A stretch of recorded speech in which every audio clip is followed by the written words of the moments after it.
Hello guys, welcome back to my channel Tojo cooking. আজ আমি একটা নতুন রেসিপি নিয়ে এসেছি, চিকেন মশলা। তো এখানে কি কি লাগছে দেখুন। এখানে 1 কিলো পরিমাণ চিকেন নিয়েছি, ক্যাপসিকাম, সিমলা মরিচ, এখানে ধনে পাতা, রসুনকে থ্যাতো করে নিয়েছি, আদাকেও থ্যাতো করে নিয়েছি, পেঁয়াজকে কেটে নিয়েছি, এখানে গরম মশলা, জিরে গুঁড়ো, এখানে হলুদ গুঁড়ো, লঙ্কা গুঁড়ো, আর লবণ। এখানে গোটা কিছু গরম মশলা আছে, লবঙ্গ, গোলমরিচ, দারচিনি, এলাচ, তেজপাতা, আর লাগছে সঙ্গে সরষের তেল।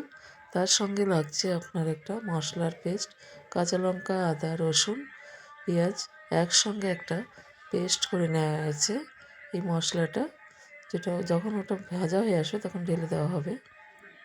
এই দেখুন, এখানে আমি কড়াইটা উনুনে চাপিয়ে দিয়েছি। দেখুন, পরিমাণ মতো সরষের তেল ঢেলে দিচ্ছি কড়াইয়ে। তেলটা গরম হয়ে এসেছে, তার জন্য গরম মশলাটা দিয়ে দিচ্ছি।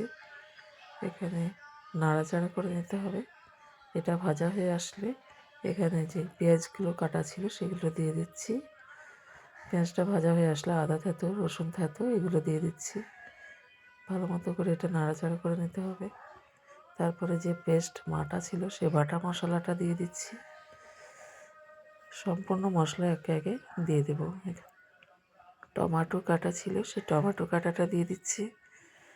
পরপর ক্যাপসিকাম যেগুলো কাটা আছে সব এভাবে দিয়ে দিচ্ছি, কারণ এটা নাড়াচাড়া করে ভেজে নিতে হবে একটু। তারপর গুঁড়ো মশলাগুলো দিয়ে দিতে হবে। দেখুন, এভাবে নাড়াচাড়া করতে করতে অনেকটাই ভাজা হয়ে এসেছে। এখানে যে গুঁড়ো মশলার মধ্যে লবণটা আগে দিয়ে দিচ্ছি, যাতে একটু কুক হবে, সেদ্ধটা হয়ে যায়। দেখুন, অলরেডি নরম হয়ে এসছে। এরপর বাকি মশলাগুলো দিয়ে দিচ্ছি। নাড়াচাড়া করে ভেজে নিতে হবে পুরো মশলাটাকে, যাতে মশলার কোনো গন্ধ থাকে না। দেখুন, ওপর থেকে তেল ছেড়ে দিয়েছে, অলরেডি মশলা কষানো হয়ে গেছে। এবার চিকেনটা যেটা ছিল লেবু লবণ দিয়ে ম্যারিনেট করা, সেটা এবার দিয়ে দিচ্ছি। সম্পূর্ণ পুরো চিকেনটাকে নাড়াচাড়া করে মাখিয়ে এইভাবে পুরো মশলাটার সঙ্গে মাখিয়ে নিতে হবে। দেখুন, অলরেডি জল ছেড়ে দিয়েছে। এখানে আমি কোনো রকম জল ব্যবহার করছি না, এখানে চিকেনের জলে সেদ্ধ হবে চিকেনটা।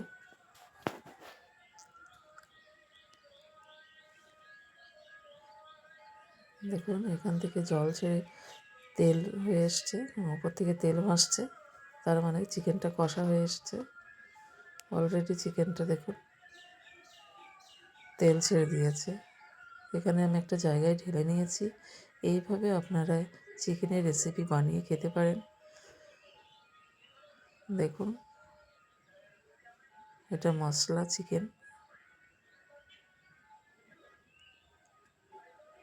ওপর থেকে ধনেপাতা দিয়ে একটু গার্নিশিং করে নিয়েছি।